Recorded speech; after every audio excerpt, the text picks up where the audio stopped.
Friends, welcome back to my YouTube channel study lover RB. ये हमारी vision IAS की test series चल रही है। इसमें हम कर रहे हैं हमारा टेस्ट नंबर 6316। लास्ट क्लास में हमने इसके क्वेश्चन नंबर 53 तक कंप्लीट कर लिया था। इसके आगे के क्वेश्चन हम इस क्लास में सॉल्व करेंगे। तो चलिए हम अपनी क्लास स्टार्ट करते हैं। हमारा क्वेश्चन नंबर 54 है, आरबीआई की निम्नलिखित कार्रवाइयों पर विचार कीजिए।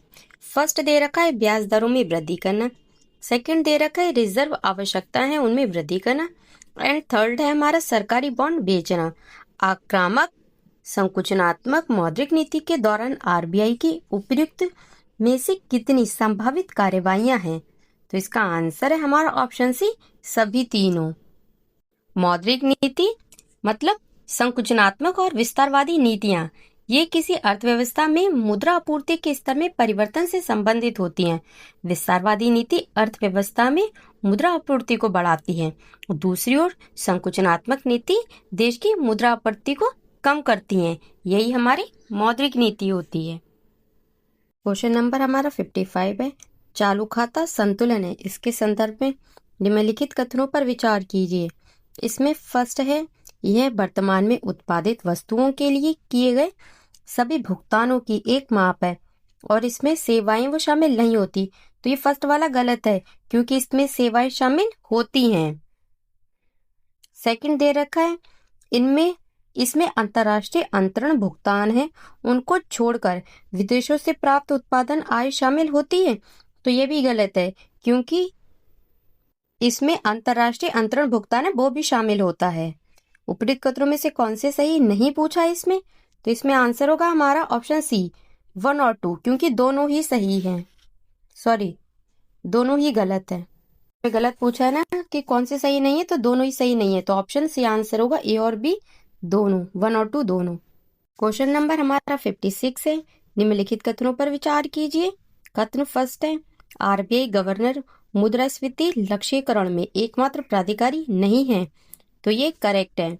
कथन सेकंड, इस भूमिका के लिए मौद्रिक नीति समिति ने जो आरबीआई गवर्नर है उसको प्रतिस्थापित किया है। तो ये भी करेक्ट है। उपरोक्त कथनों में से कौन से सही हैं? तो इसमें हमारा आंसर है ऑप्शन ए, कथन 1 और 2 दोनों सही हैं और जो कथन 2 है ये कथन 1 की है, ये सही व्याख्या करता है। मौद्रिक नीति समिति की जो परिभाषा है वो भारतीय रिजर्व बैंक अधिनियम 1934 इसकी धारा 23CC1 इसमें दी गई है और इसका गठन है इसी अधिनियम की धारा है 45ZB, इसकी उपधारा 1 है, उसके अंतर्गत की गई है। एमपीसी है, इसने उस प्रणाली को प्रतिस्थापित किया है जिसमें जो आरबीआई गवर्नर है ये अपने आंतरिक दल और एक तकनीकी सलाहकार समिति की सहायता व परामर्श से मौद्रिक नीतियों पर पूर्ण नियंत्रण रखते थे। समिति आधारित दृष्टिकोण से मौद्रिक नीति निर्णयों में अधिक गुणवत्ता और पारदर्शिता सुनिश्चित होती है। ये जो समिति, इसमें कुल 6 सदस्य होते हैं। जो 3 सदस्य हैं वो आरबीआई के अधिकारी होते हैं और जो 3 सदस्य हैं वो बाहरी सदस्य होते हैं, भारत सरकार द्वारा नाम निर्दिष्ट किए जाते हैं। और जो आरबीआई का गवर्नर है वो इस समिति का पदेन अध्यक्ष होता है और जो निर्णय है वो बहुमत से लिया जाता है। और अगर मत है उनकी संख्या बराबर होती है तो जो गवर्नर हैं उनको निर्णायक मत देने का अधिकार होता है। तो इस तरह से 1 और 2 दोनों करेक्ट है और जो सेकंड है वो फर्स्ट की सही व्याख्या करता है। क्वेश्चन नंबर हमारा 57 है, भुगतान संतुलन के संदर्भ में निम्नलिखित कथनों में से कौन से सही हैं? तो इसका आंसर है हमारा ऑप्शन सी, यह किसी देश के निवासियों और शेष विश्व है इसके सभी आर्थिक लेन देन का एक व्यवस्थित लेखा जोखा है। किसी देश का भुगतान संतुलन मतलब जो बैलेंस ऑफ पेमेंट है, बीओपी, ये एक व्यवस्थित लेखा जोखा होता है।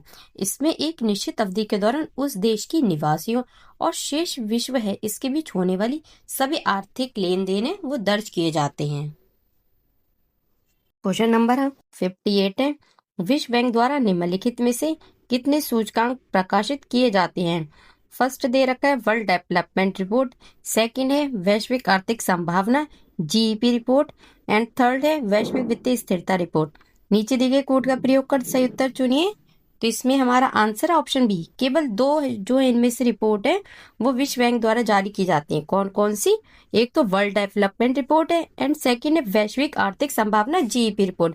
जो थर्ड दे रखी है वैश्विक वित्तीय स्थिरता रिपोर्ट, ये आईएमएफ मतलब अंतर्राष्ट्रीय मुद्रा कोष है, इसके द्वारा जारी की जाती है, न कि विश्व बैंक द्वारा। क्वेश्चन नंबर 59 है, भारत में अनुसूचित व्यावसायिक बैंक के तुलन पत्र की आस्तियों में निम्नलिखित में से कौन सी मदें परिलक्षित होती हैं?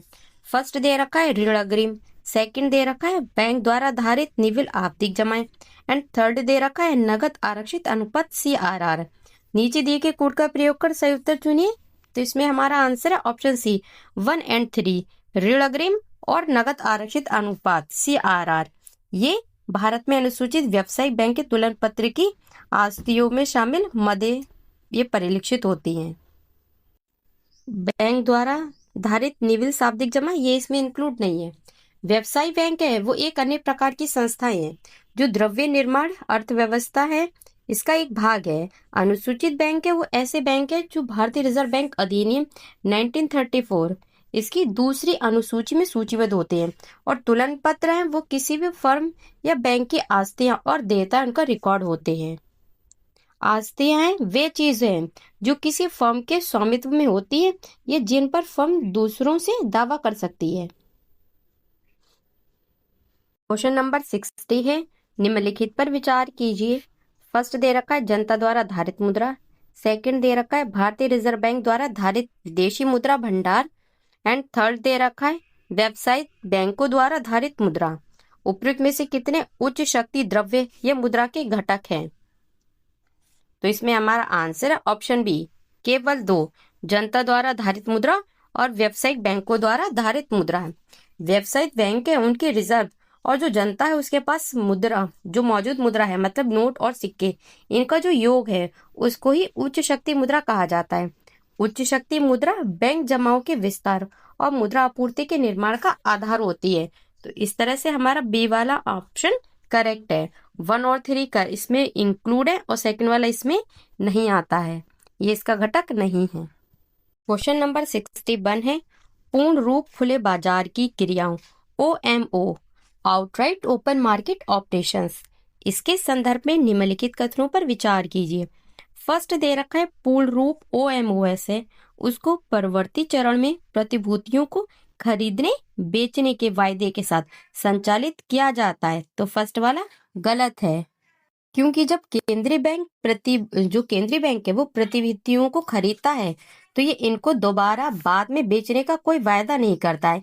इसी प्रकार जब केंद्रीय बैंक है वो इन प्रतिभूतियों को बेचता है तो ये इनको दोबारा बाद में खरीदने का कोई वायदा नहीं करता। तो इस तरह से हमारा फर्स्ट वाला गलत हो जाता है। सेकंड दे रखा है पूर्ण रूप OMOS है ये दीर्घकालिक तरलता असंतुलन है उसको प्रबंधित करने के लिए किए जाते हैं।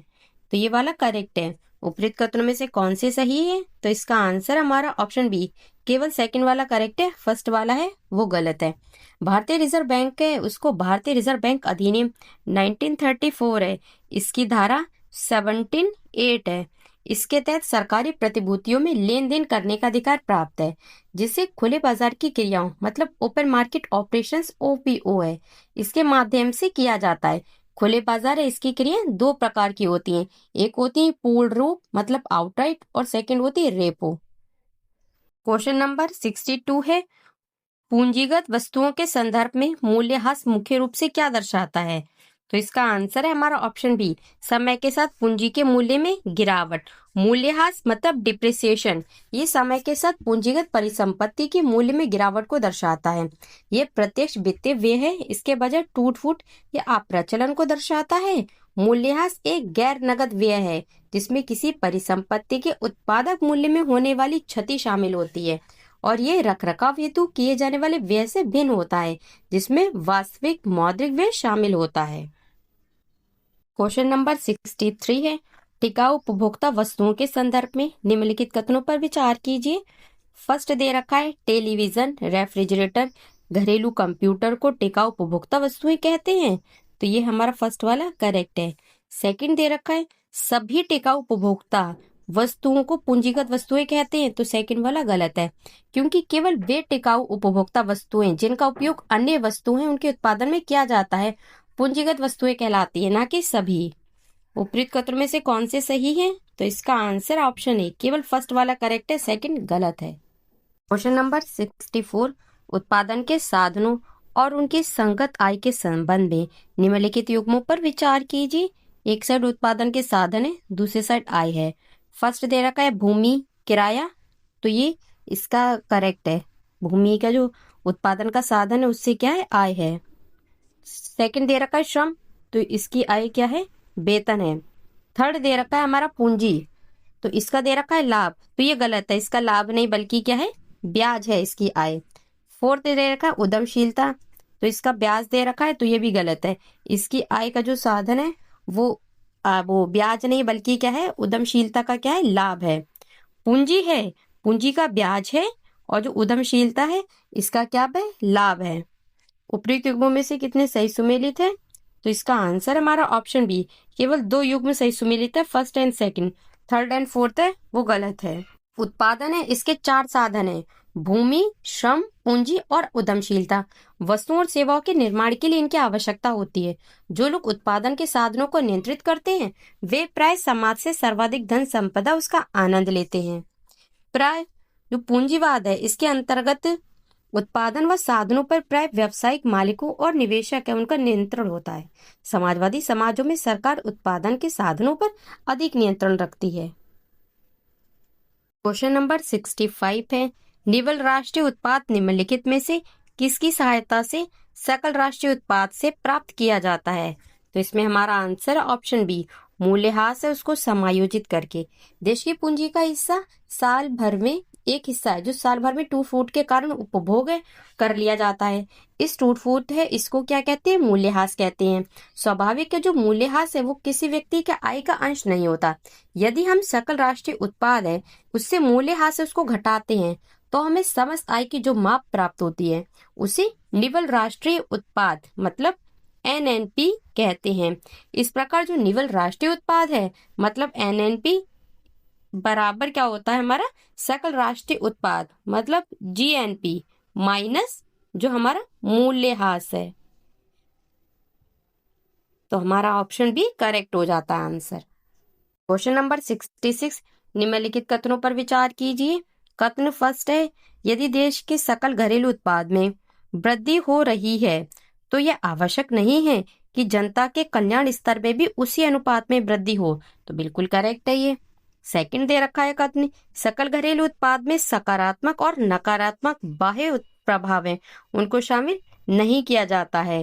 तो ये भी हमारा करेक्ट है। उपयुक्त कथनों के संदर्भ में निम्नलिखित में से कौन सा सही है? तो इसमें हमारा आंसर है ऑप्शन ए, कथन 1 और कथन 2 दोनों सही हैं तथा जो कथन सेकंड है वो कथन 1 की सही व्याख्या करता है।